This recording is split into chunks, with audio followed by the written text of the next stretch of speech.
alih-alih kita mau mengambil sebuah keputusan, tapi kita terjebak di sesuatu yang lain, itu bukan keputusan. Karena ada yang namanya decision, ada yang namanya judgment, ada yang namanya guess, tebak. Bukan memutuskan tuh, gitu, bukan decision tuh.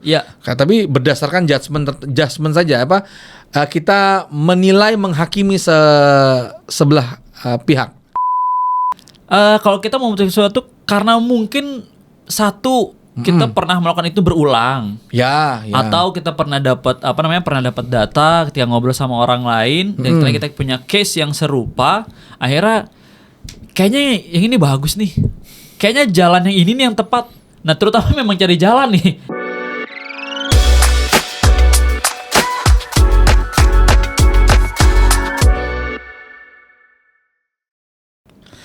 Assalamualaikum warahmatullahi wabarakatuh. Resmi sekali kita. Iya dong.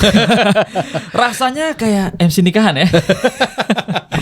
So, Level people, menyapa dulu level people di rumah. Senang banget hari ini kita ketemu lagi di episode keberapa? Iya. Rasanya sudah dilihat aja di ini ya, di tulisannya ya, judulnya ya. Episode benar. Berapa ya? Yang jelas belum nyentuh 100 ya, belum ya.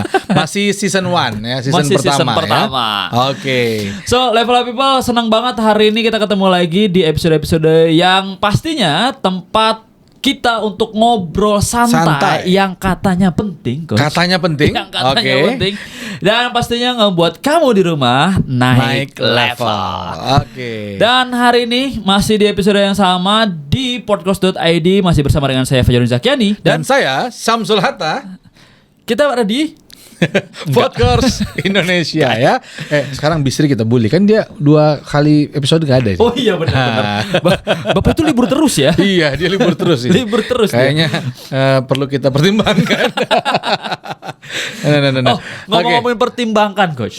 Tentang Mas Bisri yang perlu dipertimbangkan itu. Rasanya ini ya, Coach ya. Ini gak sih, Coach? Kita tuh kayaknya di setiap lini kehidupan kita tuh sepertinya tidak akan pernah lepas dari yang namanya memutuskan sesuatu, nggak sih? Iya, benar. Dari mulai yang katanya sederhana, tapi dibuat tuh serumit itu. Contoh. Gimana? Mau makan apa? Nah, jawabannya adalah terserah. Sederhana, yang akhirnya jadi rumit. Sederhana itu. Sederhana aja. Boleh. Tapi kayaknya enakan pagi sore sih, Coach. Oke. Gimana, Coach? Bener gak sih kalau Mas Abdul rasanya gimana sih? Iya, karena setiap hari kan kita dihadapkan pada keputusan demi keputusan kan. Sesimpel level people pagi-pagi nih kan libur misalnya ya. Kemudian bangun, mungkin yang muslim sholat subuh dulu. Ya. Kemudian memutuskan apakah tidur lagi atau olahraga. Ya. Atau dengerin ceramah. Iya, yang Assalamualaikum Ustaz. Iya. Terima kasih Ustaz. Gitu ya. Cuman itu aja kerjaannya. Oke, jadi atau yang lain gitu kan memutuskan juga. Sesimpel itu. Setiap hari kita memutuskan mau bangun atau nanti 5 menit lagi atau sebenarnya mau makan, mau nambah atau enggak. Itu semua keputusan. Jadi sebenarnya kita tuh bener ya, kita tuh ternyata hidup tuh dari keputusan demi keputusan ya sebenarnya ya. Ya, termasuk teman kita, Bisri. Dia pasti memutuskan tuh. Maka mari kita buat keputusan jadi berat ya. Kita buat dia makin berat mempertimbangkan keputusannya. Oke. Nah, jadi kalau misalkan nih level people di rumah, pernah nggak sih level people juga ngerasain tuh kalau ternyata mulai dari bangun tidur sampai dengan tidur lagi tuh, coba deh kalau level people bisa sadarin kira-kira udah berapa banyak tuh keputusan demi keputusan yang level people buat dari mulai bangun tidur sampai tidur lagi. Tapi kasih tugas berat sih. Tapi kayaknya kalau dipikir-pikir itu kayak banyak banget gak sih, Coach? Banyak banget. Karena memang keputusan setiap hal itu keputusan. Tinggal nanti mana keputusan-keputusan yang perlu kita pertimbangkan dengan pertimbangan yang matang, mana yang keputusannya ya sekedar pilih baju hitam atau baju hijau, baju biru gitu. Itu kan oke lah kita pertimbangkan, tapi mungkin nggak sampai harus pakai metode pertimbangan lainnya gitu ya. Gitu. Jadi ada yang simpel, ada yang sangat sederhana, ada yang memang butuh fokus yang khusus. Oke, jadi kita akan ngebedah keputusan demi keputusan dari mulai yang simpel, sederhana sampai perlu ada pendekatan mungkin kali ya, untuk ada strategi-strategi yang perlu kita butuhkan supaya kita dapat satu keputusan yang tepat. Mungkin gitu Coach ya. Yes, betul. So kalau gitu level people, yuk kita mulai ngobrol santainya.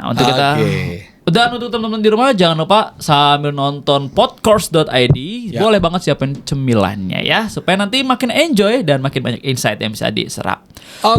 Coach, berarti kalau ngomongin tentang si keputusan ini atau apa ya bahasanya decision making. Nah, decision making. Sebenarnya kalau untuk keputusan-keputusan sederhana kayak misalkan dari mulai kita sebelum berangkat kerja lah, sebelum berangkat ke kantor, dari mulai kita mau memutuskan untuk mau pakai outfitnya seperti apa, itu ada pengaruhnya nggak sih Coach? Keputusan demi keputusan itu kalau nggak salah di episode sebelumnya itu kita juga ngomongin ada satu bahasan yang memang nggak secara langsung, tapi ada satu bahasan yang sempat terselip, kita ngomongin tentang willpower. Nah, sebenarnya keputusan-keputusan sederhana yang seperti pilih baju kah, mau masuk banyak dari kanan atau dari kiri, itu pengaruh nggak sih Coach sampai ke willpower gitu Coach? Iya, jadi setiap keputusan kan membutuhkan proses berpikir kan, walaupun mungkin kita tidak sadari atau mungkin proses berpikirnya hanya sangat-sangat simpel gitu ya. Tapi itu pasti akan menggunakan kuota otak kita kan, kuota berpikir kita, sehingga ya lama-lama kita akan mengurangi kuota yang ada di otak kita. Ya, saya willpowernya menurun, kemampuan dia untuk bisa berproses dengan baik pikiran kita itu akan menurun kalau kita terlalu sering gunakan. Gitu ya. Nah, maka ya kalau di pembahasan di episode yang sebelumnya kan kita sudah sempat bahas ya. Maka kalau begitu, kalau untuk hal-hal penting maka lakukanlah pada saat kita masih fresh. Biasa di pagi hari gitu ya. Mau meeting penting kah, ambil keputusan penting kah, itu kita pernah bahas ya di episode berapa ya? Ya yang sudah banyak itulah. Nah, itu pernah kita bahas. Nah, sama. Jadi pengambilan keputusan juga sesimpel apapun itu menggunakan energi untuk berpikir.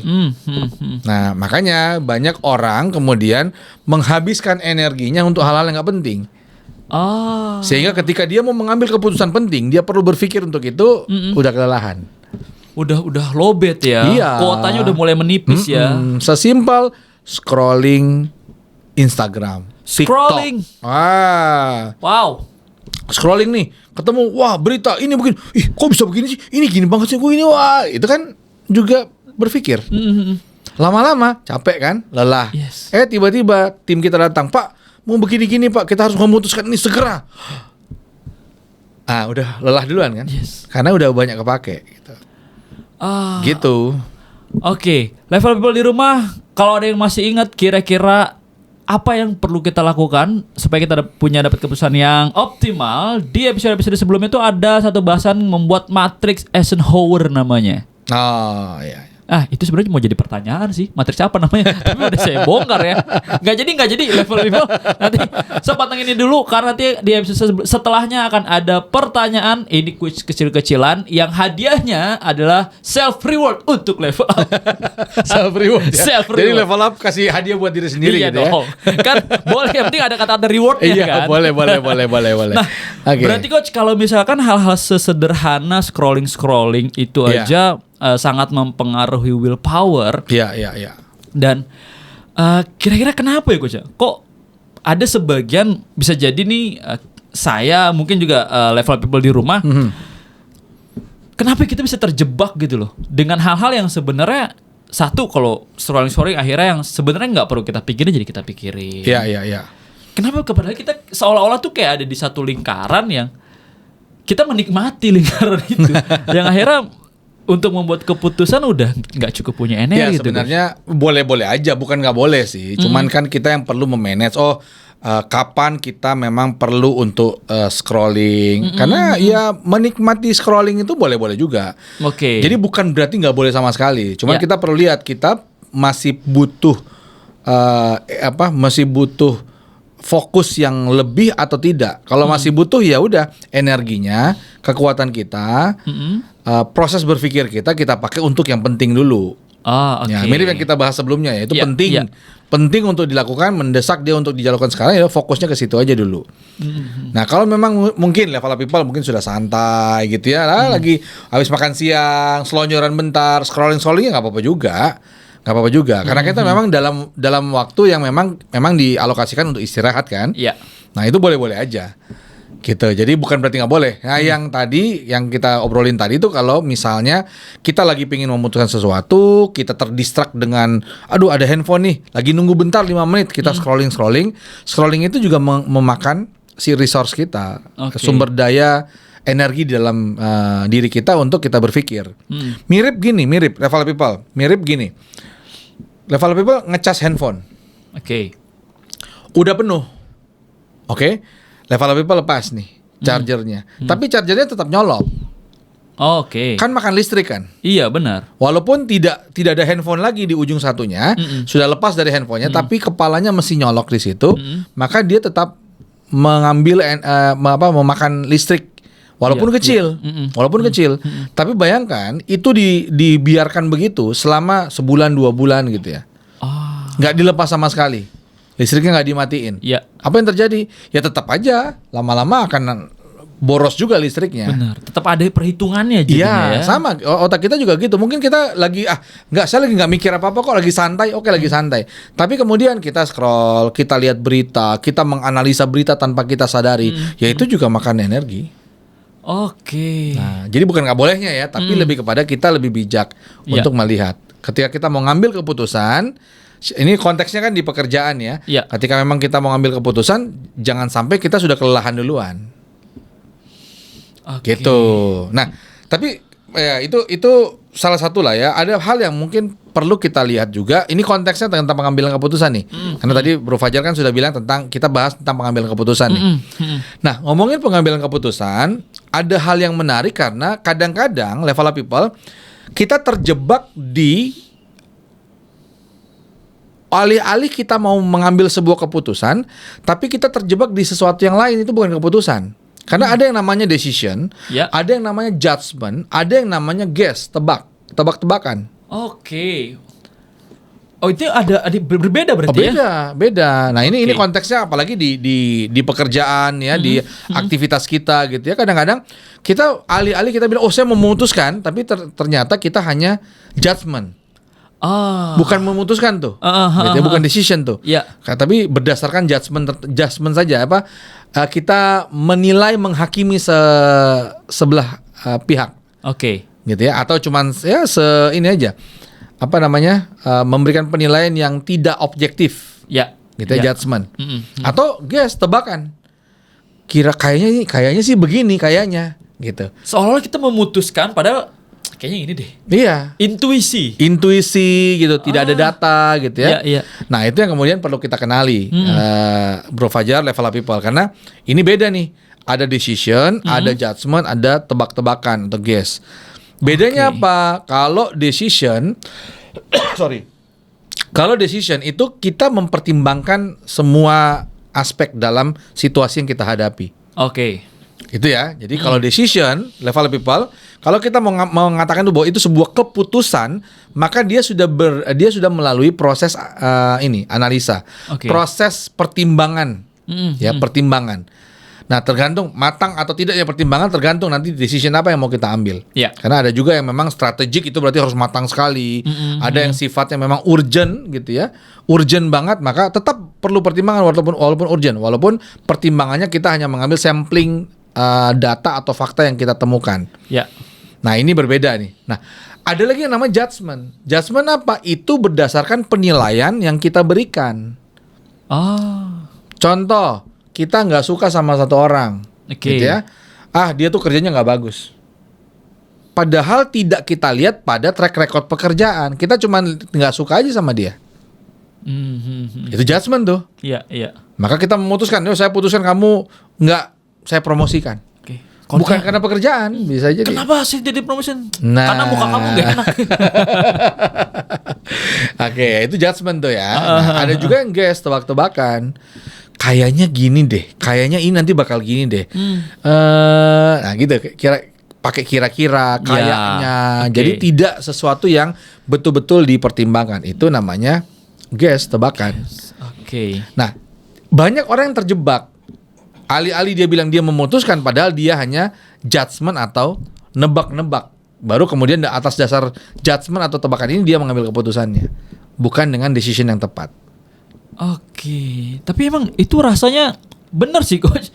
Kayak kalau kita mau memutuskan sesuatu karena mungkin satu kita pernah melakukan itu berulang. Ya. Atau kita pernah dapat pernah dapat data ketika ngobrol sama orang lain dan ketika kita punya case yang serupa, akhirnya kayaknya yang ini bagus nih. Kayaknya jalan yang ini nih yang tepat. Nah, terutama memang cari jalan nih. Iya. Cari jalan. Kayaknya jalan yang ini cocok deh. Dan ternyata ya kalau cuman sekedar jalan bisa jadi kan pengalaman ya. Pengalaman juga bisa jadi dasar dalam pengambilan keputusan. Oh, itu malah bisa ya? Boleh. Kalau pengalaman boleh kita jadikan dasar pengambilan keputusan, walaupun akan lebih baik kalau kita ada data terbaru. Oh, gitu ya, data terbaru. Ya. Pengalaman kan juga data kan? Benar. Data karena sudah pernah kita lalui dan itu valid karena sudah terjadi ya. Benar. Dia valid karena sudah terjadi pada saat itu. Maka kita menggunakan itu sebagai dasar kita pengambilan keputusan. Oke. Nah, itu boleh. Tapi kalau misalnya ada data terbaru, misalnya kita tadi lewat jalan ya, milih jalan gitu.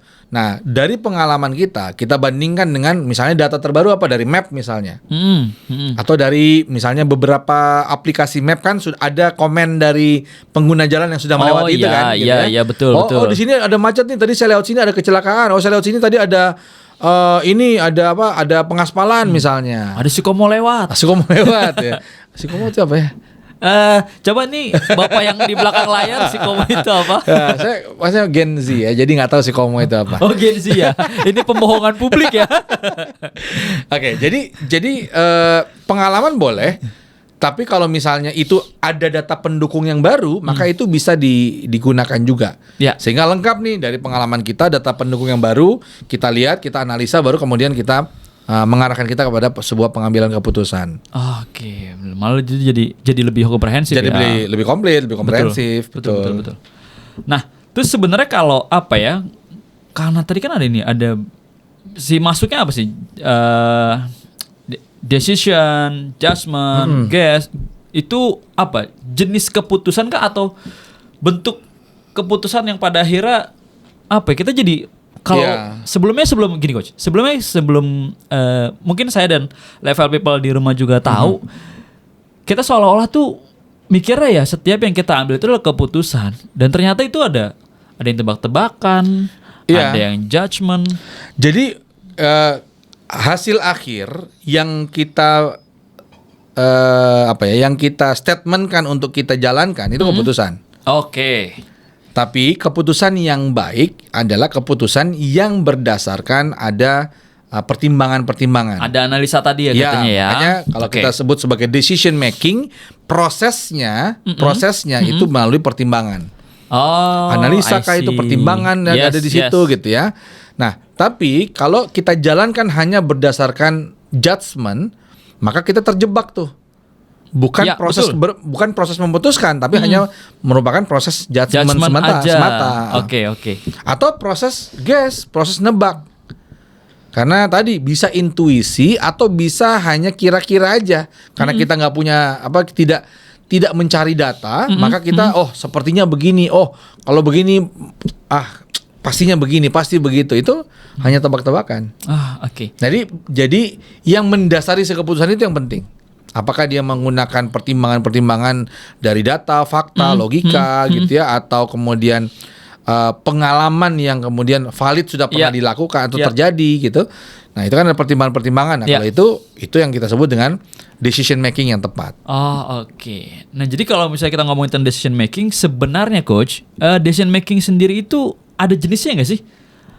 Kadang kan ada yang kalau tadi Coach Samsul juga sempat ada, kalau saya nggak salah dengar ya, ada sempat yang Coach Samsul jelasin juga ada ya. Terkadang kita butuh analisa yang cukup panjang, cukup mendalam karena untuk membuat strategi tertentu. Iya, betul. Nah, ada beberapa jenis ya level of people. Jadi kalau ini konteksnya di lingkungan kerja ya, pun nanti di lingkungan lain tinggal kita sesuaikan. Sebenarnya sama-sama aja. Cuman kalau ini biasanya umum dipakai di lingkungan kerja. Ada yang namanya strategic decision making. Strategic decision making. Oke. Namanya strategic berarti dia memutuskan untuk sesuatu yang jangka panjang yang strategis nih. Ya, maka biasanya yang namanya strategic decision making ini tipikalnya adalah dia butuh informasi yang banyak, yang lengkap, data-data yang valid, yang lengkap untuk dilakukan analisa-analisa. Baru kemudian untuk apa? Untuk menentukan sebuah strategi yang kemudian akan diputuskan menjadi sebuah action atau akan dieksekusi. Gitu ya, itu strategic decision making. Maka ini biasanya level of people, kalau kita misalnya di kantor atau di tempat kerja kita mau melakukan level of people atau mungkin atasannya Anda itu melakukan sebuah strategic decision making, itu biasanya sebelumnya didahului oleh ada proses-proses problem solving sebelumnya. Gitu ya. Mungkin dia lihat, oh ini apa nih sebenarnya yang mau isu apa sebenarnya membuat kita perlu melakukan tindakan-tindakan tertentu gitu ya. Itu dilihat dulu, dianalisa dulu, dikenali dulu, kemudian dianalisa, kemudian dibuat prosesnya nanti bagaimana, baru ujung-ujungnya dilihat mana keputusan-keputusan yang tepat. Ya. Termasuk juga di dalamnya menganalisa setiap konsekuensi dari setiap keputusan yang mau kita ambil. Nah, ini strategic decision making. Ada juga yang namanya tactical decision making, atau orang juga biasa mengatakan tactical ini lebih kepada operasional. Misalnya yang rutin. Ya.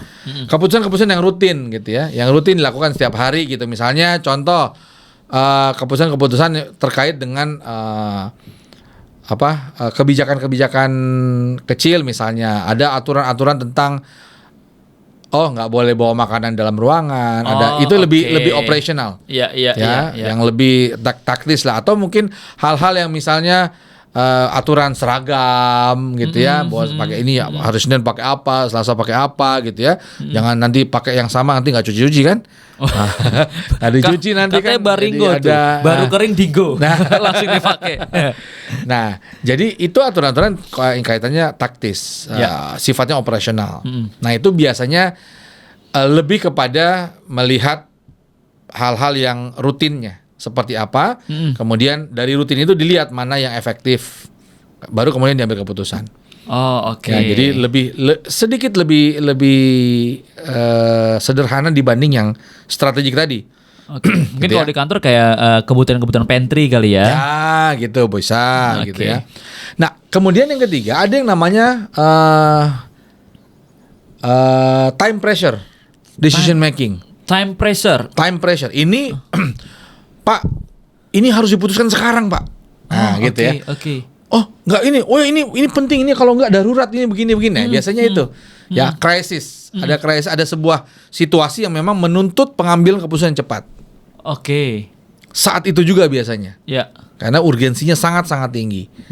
Nah, ini juga termasuk nih pengambilan keputusan yang kalau di kelas-kelas itu, kalau di kelas-kelas decision making biasa saya sampaikan bahwa time pressure decision making ini keputusan yang memang harus segera karena darurat sifatnya, ini bisa diambil dengan sampling data sedikit gitu ya. Ya, data nggak usah semuanya harus lengkap gitu ya. Tapi tetap perlu ada analisa kecil untuk melihat kemungkinan-kemungkinan yang terjadi. Nah, walaupun kita harus putuskan saat itu juga. Namun biasanya kalau yang kaitannya dengan time pressure decision making ini sifatnya temporary, hanya pada saat itu aja. Berarti nggak bisa ke semua ini ya? Nggak. Biasanya time pressure ini hanya untuk yang sifatnya darurat dan hanya keputusan untuk kondisi saat itu. Untuk kondisi yang sama berikutnya itu akan dilakukan strategic decision making setelahnya. Karena berdasarkan pengalaman yang sekarang ini. Betul. Nah, aku jadi keingetan gini, Coach. Pernah ada salah satu peserta training kita waktu itu, waktu di bahasan training tentang decision making ini. Dia cerita bahwa dia pernah punya pengalaman, Coach. Dia pernah bekerja di salah satu maskapai. Nah, kebetulan itu maskapai itu maskapai ya? Punyanya laki-laki berarti. Laki-laki. Kalau perempuan mbak kapai. Nah, waktu dia kerja di maskapai, kebetulan dia lagi masuk dalam satu panitia tim audit IATA namanya, kalau nggak salah kata beliau ya. Nah, untuk penerbangan kan? Ya, untuk penerbangan. Nah, kebetulan lagi proses audit, ternyata maskapai yang tempat dia bekerja ini tergelincir di salah satu bandara di Indonesia, Coach. ketika bayangin ya proses sedang audit untuk mendapatkan license itu, ternyata ada pesawat tergelincir. Dan ketika itu menarik, saya tanya apa yang dilakukan. Pada situ salah satu direksi mereka yang punya background captain juga, memang langsung membagi dua tim. Satu fokus melihat situasi dan kondisi yang ada di lokasi bandara, satu memang tetap fokus di sini. Dan dalam waktu yang bersamaan, menurut cerita beliau adalah ini adalah suatu hal yang complicated, tapi tetap bisa diselesaikan dengan segera. Mungkin seperti itu contohnya kali ya? Iya, betul. Betul. Nah, kenapa dibagi dua tim, satu ke lapangan untuk melihat hal-hal yang memang urgent saat itu kan? Iya, betul. Tapi proses yang memang perlu dilakukan kan tetap harus. Makanya tadi kalau itu keputusan segera, maka keputusan untuk saat itu diambil, tapi tidak jangka panjang. Iya, benar. Biasanya hanya untuk isu atau kasus itu aja. Iya. Keputusan itu, jadi tidak berlaku keseluruhan. Iya. Nah, berikutnya akan dibuat lagi strategic decision making untuk melihat lagi, oh ternyata ini kita kemarin begini, maka nextnya bagaimana? Apa yang terjadi kalau begini, analisa kemungkinannya apa dan seterusnya. Masuk lagi ke strategic decision making tadi. Seandainya terjadi kejadian yang sama, udah lebih siap gitu ya? Yes, betul. Apalagi Coach? Ada lagi nggak sih jenisnya? Ada juga yang masuknya ethical. Ya, ethical atau value based decision making kalau nggak salah namanya. Yang saya ingat ethical. Ethical tuh gini. Misal kalau ada karyawan tidak perform, biasanya diapain? Bagusnya diapain? Ya pasti dapat dapat punishment, dari mulai dapat SP. Ya. Mungkin sampai ke pemutusan hubungan kerja kali. Kalau misalnya memang dirasa sudah udah nggak sesuai lah. Nggak sesuai ya. Nah, sebenarnya kan simpel kan. Nggak perform ya udah stop aja. Banyak kok yang mau. Iya sih. Iya kan? Nggak perform nih. Oh ya udah nggak perform ya udah. Kalau dia nggak perform ya udah ganti aja yang lain kan beres. Tapi kenapa tidak dilakukan? Karena mempertimbangkan kan. Wah ada banyak pertimbangan nih. Nanti pertimbangannya kalau dia langsung dikeluarkan bagaimana? Nanti reaksi emosi orang lain bagaimana? Timnya bagaimana? Belum lagi dia ini masih muda, keluarganya masih begini. Nanti kalau begini gimana? Macam-macam pertimbangan. Akhirnya diputuskan. Jadi secara logis gampang, tapi sebenarnya dia menjadi panjang karena ada unsur etik, ada unsur rasa emosi di situ gitu.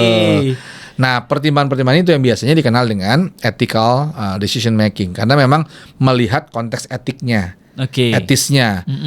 Dia begini ya udah pecat, tapi kan masa iya baru salah sekali pecat. Ya betul. Kan enggak gitu. Ya udah kita putuskan kasih dia waktu, kasih dia kesempatan, kasih dia perpanjangan dan lain-lain sebagainya. Itu keputusan-keputusan yang etik. Misalnya juga orang ini udah mau pensiun nih, tapi misalnya aduh kasihan dia ini belum ada persiapan, belum ada apa. Ya udah dia pensiun tapi dia dikaryakan. Ada kan begitu ya beberapa ya? Iya, dikaryakan lagi. Itu kan keputusan tuh. Benar. Berdasarkan apa? Sebenarnya nggak penting-penting amat, tapi mungkin bisa jadi lihat keuangan perusahaan aman, nggak ada isu di situ. Ya udah kita masih bisa karena ada faktor etik tadi.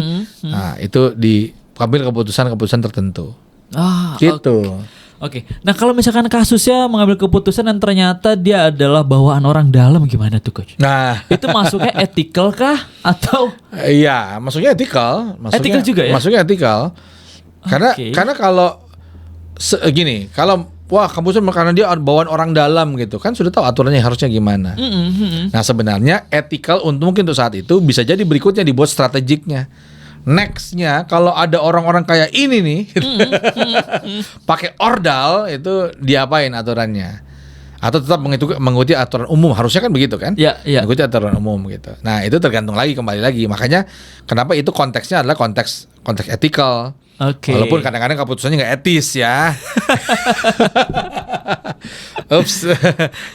Nah itu konteksnya gitu. Jadi ada beberapa yang kalau kita lihat dalam konteks pengambilan keputusan level people ya, ada beberapa jenis lah kalau kita lihat tadi. Ada yang memang dia jangka panjang, dia kaitannya dengan strategik perusahaan, strategik di institusi kita misalnya, maka dia disusun dengan lengkap ya, dengan data, fakta, pertimbangan dan lain-lain yang kemudian menghasilkan sebuah keputusan.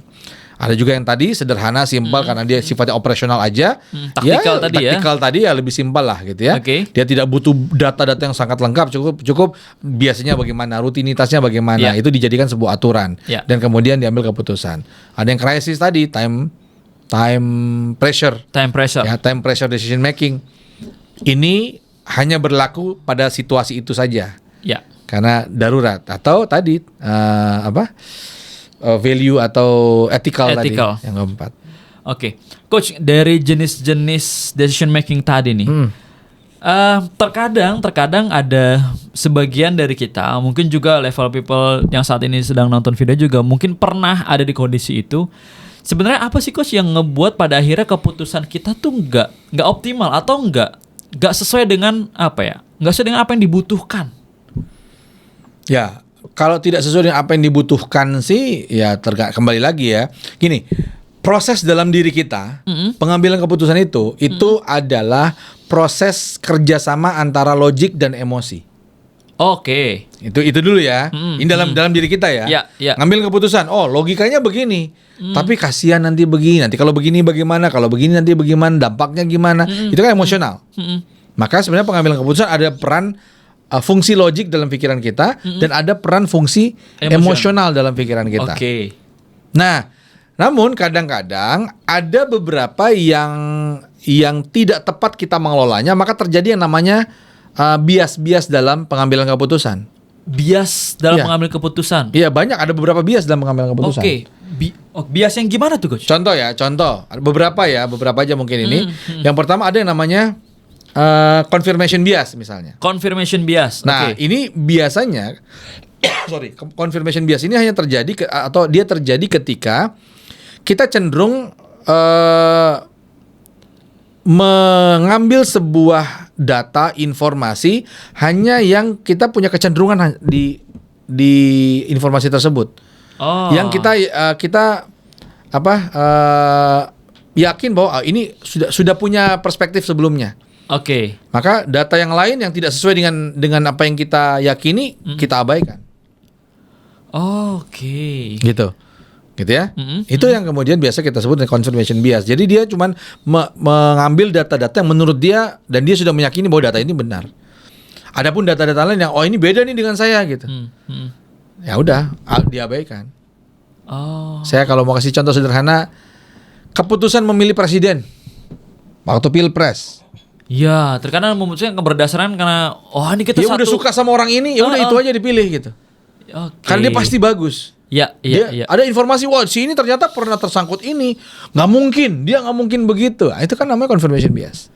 Ngebelain sampai mati-matian ya. Iya. Okay. Karena kita hanya mengambil data yang sesuai dengan apa yang menurut kita, udah ini pasti benar yang begini. Udah, maka data-data yang sesuai kita ambil, kita gunakan, yang tidak sesuai kita abaikan. Oke, jadi pada akhirnya kalau si confirmation bias ini kita cuma mau mengambil data tuh yang sama kita, yang kita suka, yang kita seneng. Konteksnya kan emosional lagi. Iya nggak? Oke, benar. Iya kan? Karena secara logik harusnya kita lihat dong benar-benar jembreng ini. Si A gini, si B gini, si C gini. Mari kita pertimbangkan, kita lihat plus minusnya dan lain-lain gitu ya. Kan logiknya kan gitu. Benar. Tapi karena kita sudah suka atau tidak suka sama orang seseorang gitu, maka yang seorang itu kita abaikan. Adapun informasi bagusnya kita abaikan. Oke. Itu contoh ya. Iya. Contoh, ini kita tidak lagi membahas pemilihan lurah ya kemarin ya. Pemilihan lurah ya. Kita sudah tidak membicarakan itu guys. Tapi ini jadi contoh yang rasanya cukup relate memang waktu di pemilihan presiden terakhir. Kalau misalkan level people juga bisa menganalisa, itu rasanya negara kita tuh kayak seolah-olah kayak terbagi dua kubu gitu ya Coach. Ya kemarin 3 kubu lah yang terakhir. Nah terakhir malah 3 kubu. Ya seolah-olah jadi kayak gitu. Apa karena ada tadi itu ya si confirmation bias itu ya. Iya betul. Terus, ada juga kemudian ada beberapa bias ya. Ada beberapa saya tidak terlalu hafal juga ya. Ada yang namanya anchoring kalau nggak salah, anchoring bias ya. Anchoring bias itu terjebak pada informasi awal. Oke. Jadi kita sudah dapat nih pertama informasi awal. Informasinya begini. Perjalanannya udah kita pakai itu aja tanpa kita mengkonfirmasi kembali, tanpa kita melihat lagi ternyata sudah ada perubahan. Ternyata berjalannya waktu ada perbedaan-perbedaan atau ada update-update yang kita tidak mau melihat itu lagi. Itu namanya anchoring bias kalau nggak salah. Ya, itu kalau nggak salah ya, saya agak lupa sedikit. Tapi anchoring bias intinya kita sudah dapat satu, ya udah kita fokus di situ. Berjalannya waktu kita nggak mau update, nggak mau apa, maka kita hanya berpegang pada yang kita dapat pertama kali. Pokoknya kalau yang awalnya begini, ya udah sampai akhir begitu gitu ya. Betul. Terus ada apa lagi, Coach? Udah ada 2 bias tuh, confirmation bias, terus ada lagi anchoring bias. Ada nggak sih kalau nggak salah ya bisa sebelumnya juga pernah ada yang namanya kognitif kalau kognitif bias itu ada juga? Semuanya itu cognitive bias namanya. Semuanya itu cognitive bias namanya. Ada satu lagi nih, overconfidence bias. Overconfidence bias. Overconfidence bias itu dia sangat yakin dengan apa yang dia punya, maka dia menganggap bahwa ini yang saya putuskan ini dari saya itu sudah pasti benar. Atau misalnya aku sangat percaya sama punya ngomongin public speaking Fajar. Maka apapun itu ngomongin public speaking itu pasti, kalau Fajar bilang A ya pasti benar tuh. Padahal dia nggak tahu ya kalau ternyata belum tentu benar juga. Iya, itu overconfidence namanya. Sangat-sangat yakin, sangat-sangat percaya diri bahwa keputusan ini pasti benar. Padahal nggak ngebuat dia untuk jadi cross check lagi ya, Gus? Iya, gitu. Atau ada orang yang memang merasa dirinya paling pintar di perusahaan menurut dirinya sendiri ya, bukan menurut orang lain ya. Maka dia bilang udah ini pasti benar, ini begini maka begini gitu ya. Contoh misalnya orang-orang, contoh gampang. Ada penggemar mobil kan. Mobil, sudah mobil Eropa udah pasti canggih lah, udah pasti bagus lah. Mobil Jepang kan fiturnya doang. Tapi yang namanya safety udah pasti mobil Eropa. Apakah berarti mobil Jepang nggak safety? Nggak juga. Gitu kan? Benar. Kenapa? Ya itu overconfident. Dia sangat yakin bahwa yang namanya mobil Eropa tuh safety first.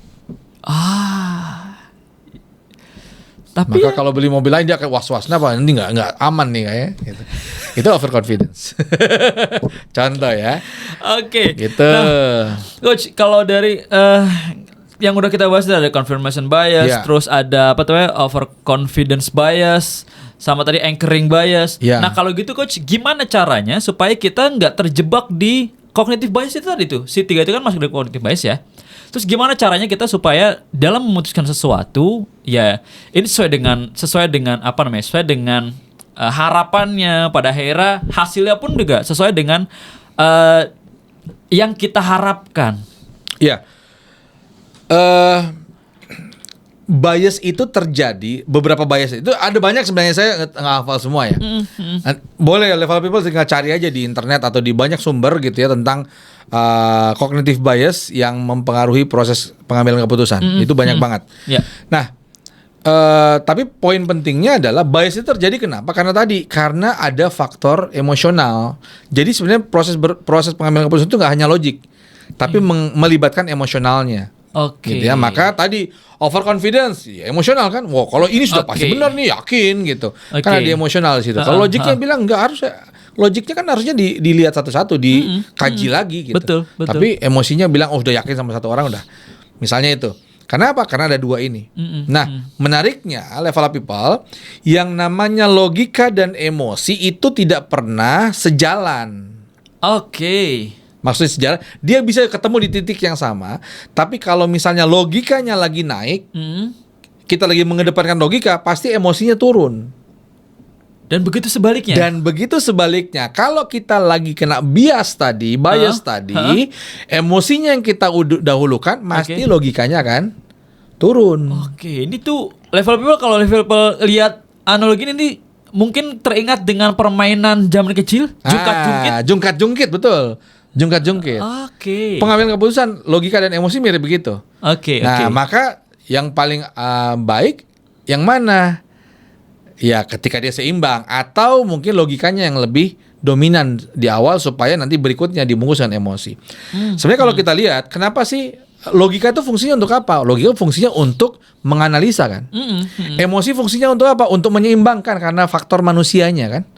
Kita kan manusia ya, Benar. punya faktor rasa, etika, nah itu faktor emosi. Ya. Jadi yang didahulukan mana? Satu, logika dulu, baru kemudian kita tambahkan dengan unsur emosi supaya menyeimbangkan, tidak terlalu strict gitu ya, tetap ada unsur humanisnya gitu. Ya. Ini yang kemudian melibatkan emosional. Sebaiknya kan begitu, atau Benar. idealnya kan begitu. Ya idealnya, cuman kadang-kadang emosionalnya dilibatkan tapi kelewatan tinggi gitu ya, sehingga logikanya turun. Yang terjadi apa? Pertimbangannya nggak matang. Oke. Terjadilah bias-bias tadi. Oke, jadi kalau kita mau ngomongin gimana caranya supaya kita bisa mengambil keputusan yang memang sesuai, kita akan ngomongin dulu tentang bagaimana cara supaya kita nggak ke-hijack emosi tadi ya? Iya, betul. Oke. Caranya gimana? Caranya mengaktifkan logika kita, mengaktifkan proses berpikir kita yang logis. Oke. Caranya gimana? Caranya dikasih stimulus berupa pertanyaan. Oke, contoh pertanyaannya Coach. Nah, ada ininya. Kalau saya biasa menggunakan 5A. 5A kalau bahasa Inggrisnya 5W. What? W-nya tuh what. Kalau bahasa Indonesia kan jadi apa ya, jadi A ya. Oke. Jadi 5 apa. 5 apa itu sebenarnya kita menstimulus diri kita sendiri. Oke. Ya, kalau kita dihadapkan pada sebuah proses pengambilan keputusan, ada sebuah situasi yang kita perlu memutuskan, Ya. maka satu, tahan dulu responnya. Oke, kita ambil cukup jeda dulu. Oke. Ya, untuk kita bisa berpikir. Oke. Ya, nah, sambil kita ambil jeda, sambil kita ajukan 5 pertanyaan ini sama diri kita sendiri. Oke. Satu, A yang pertama, apa yang sebenarnya terjadi? Apa yang sebenarnya terjadi?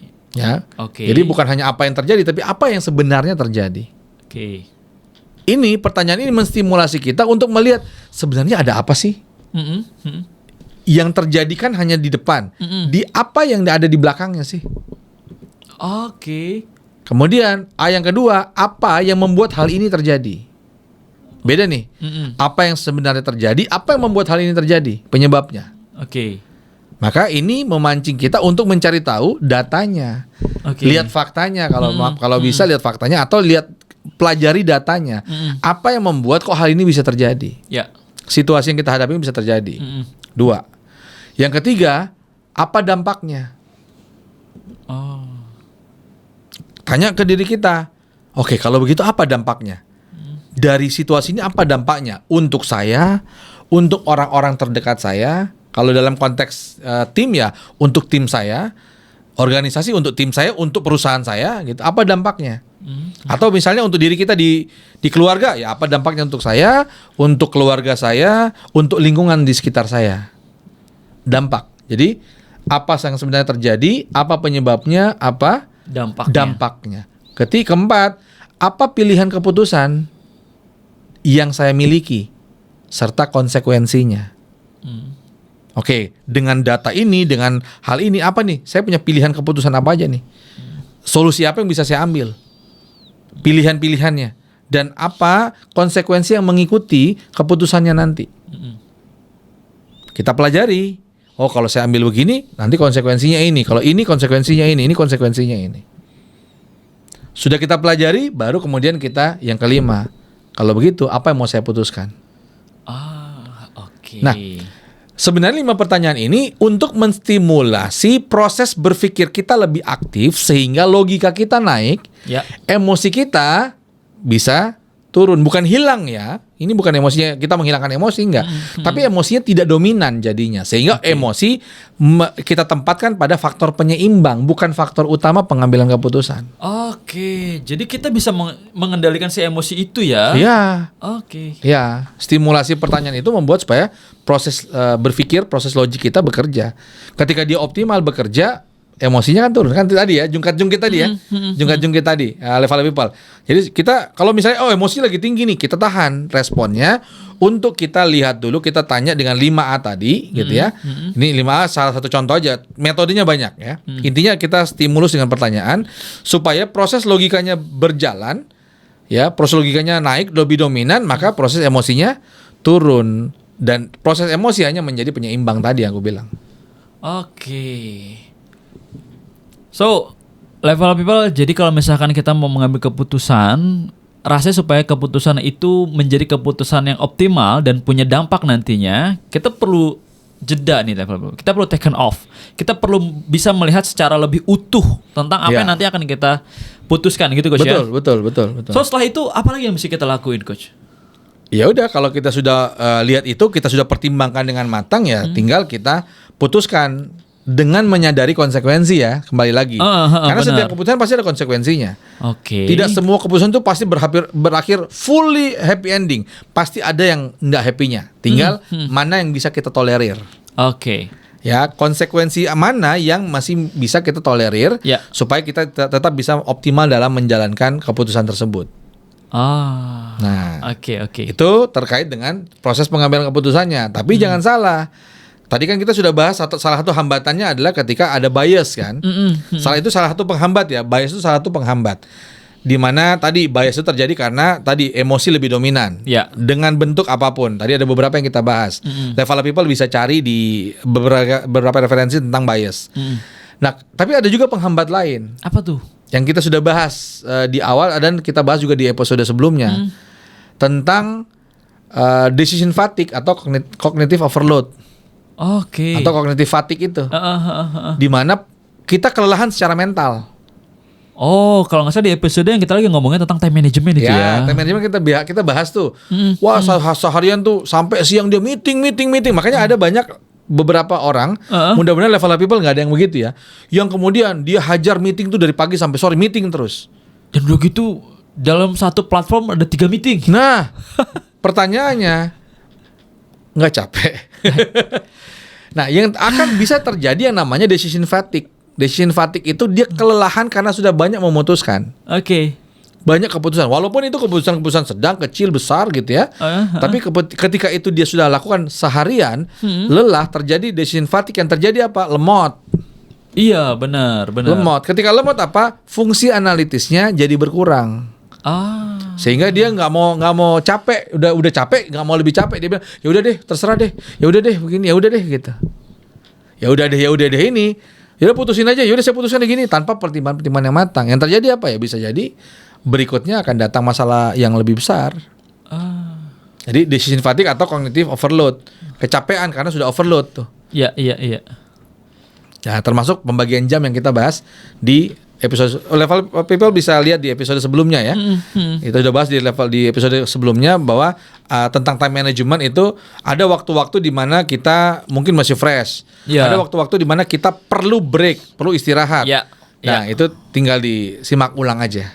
Yes, so itulah kenapa ya kalau misalnya level of people di episode sebelumnya ngomongin tentang time management, sebaiknya pengambilan keputusan-keputusan yang rumit, pengambilan keputusan-keputusan yang besar itu dilakukan di pagi hari Coach ya. Pagi hari dengan catatan nggak begadang. Dengan catatan nggak begadang guys, gitu supaya kenapa si willpowernya ini tuh masih banyak kuota berpikir tuh masih banyak. Ya, betul. Nah, penghambat lain ada lagi. Apa tuh? Kan berarti tadi sudah ada 2 ya. Sudah ada 2 benar.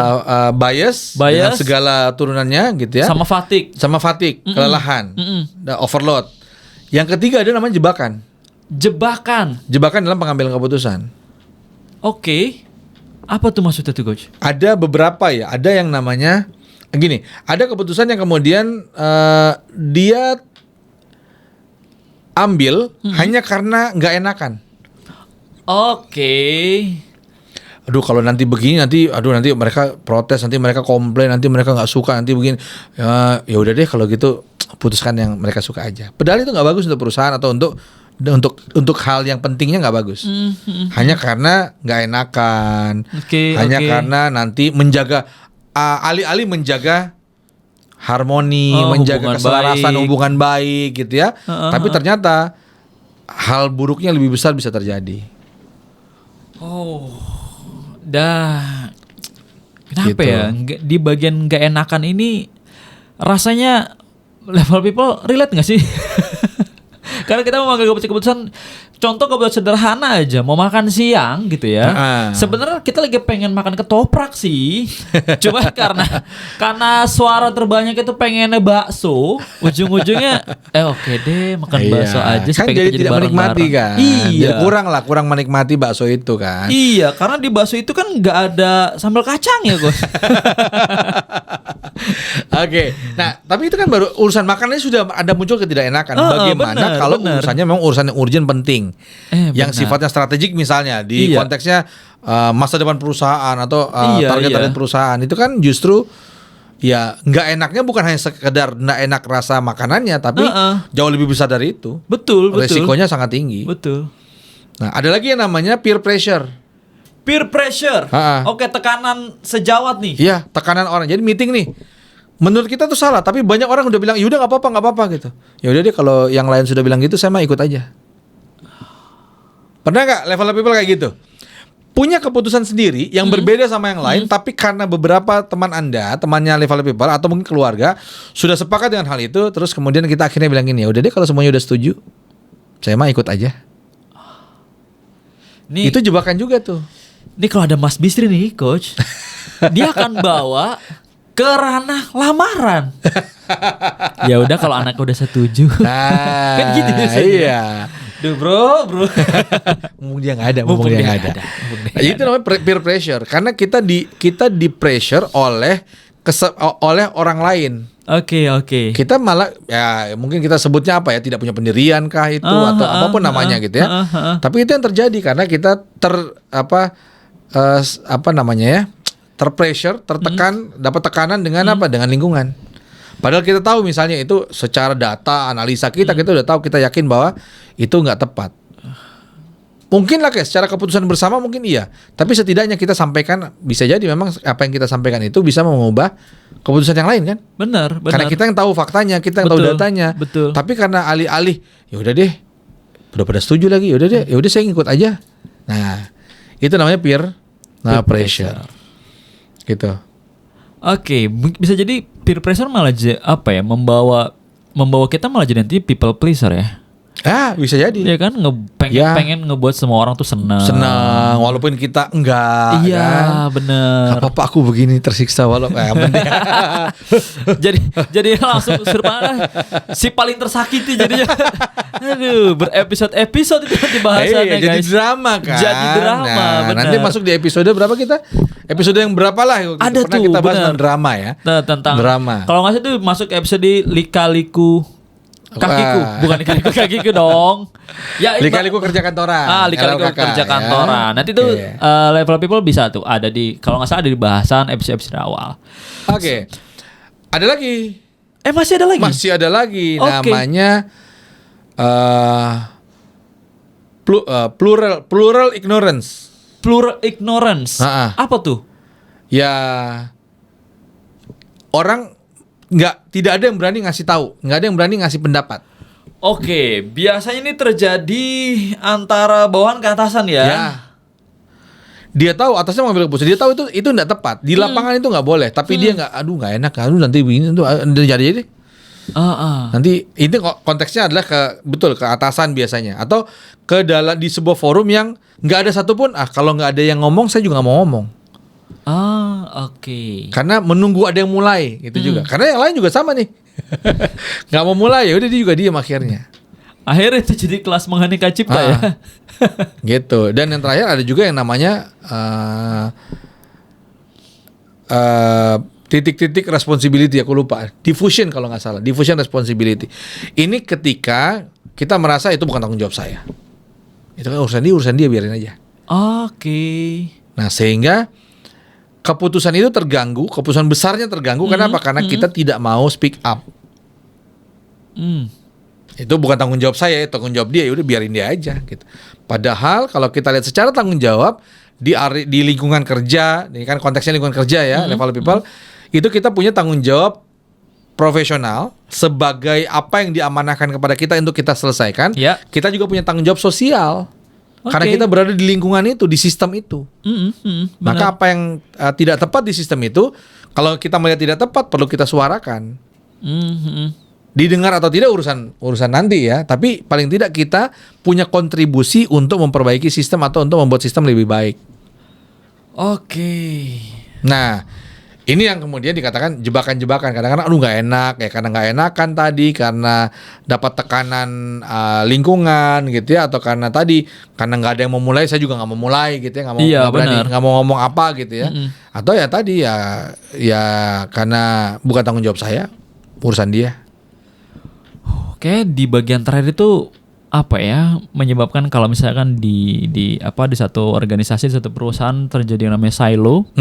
Itu dari situ awal itu ya. Silo begitu karena merasa bukan tanggung jawab, karena merasa tanggung jawab itu ya cuma apa yang saya kerjakan saja. Iya benar. Dia lupa bahwa dia berada di dalam sistem yang sama. Yes. Dia berada dalam lingkungan sosial yang sama. Dia juga punya tanggung jawab sosial yang sama. Yes. Dalam pengambilan keputusan itu. Bener banget. So level of people, kita udah ngomongin banyak banget tentang decision making, dan rasanya level people kalau nanti nih di perjalanan bertumbuhnya, di perjalanan naik level people di rumah, jadi udah kerasnya udah makin mulai clear nih coach nih.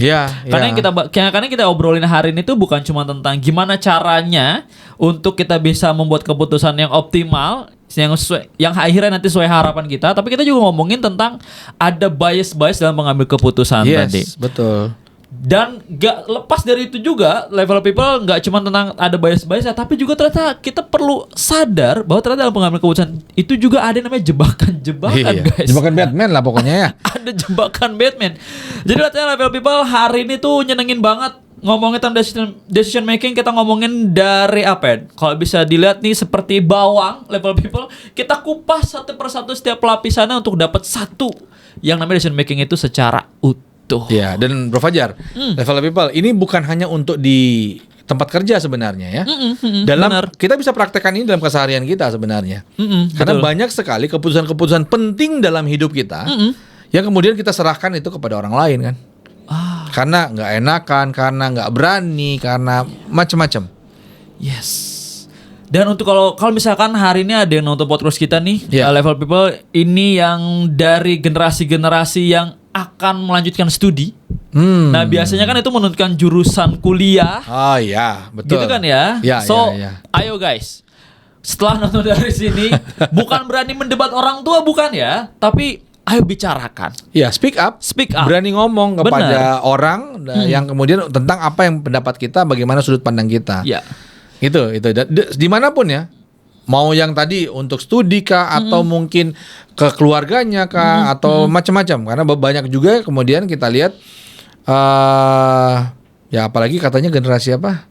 Sekarang generasi apa strawberry ya sekarang katanya. Oh iya, yang katanya lembek gitu kan. Nah, mulailah mengasah diri Anda, menempa diri Anda, berani ngambil keputusan untuk hidup gitu ya. Benar. Untuk hidup Anda ke depan, dan hidup Anda bukan ditentukan oleh bagaimana tren.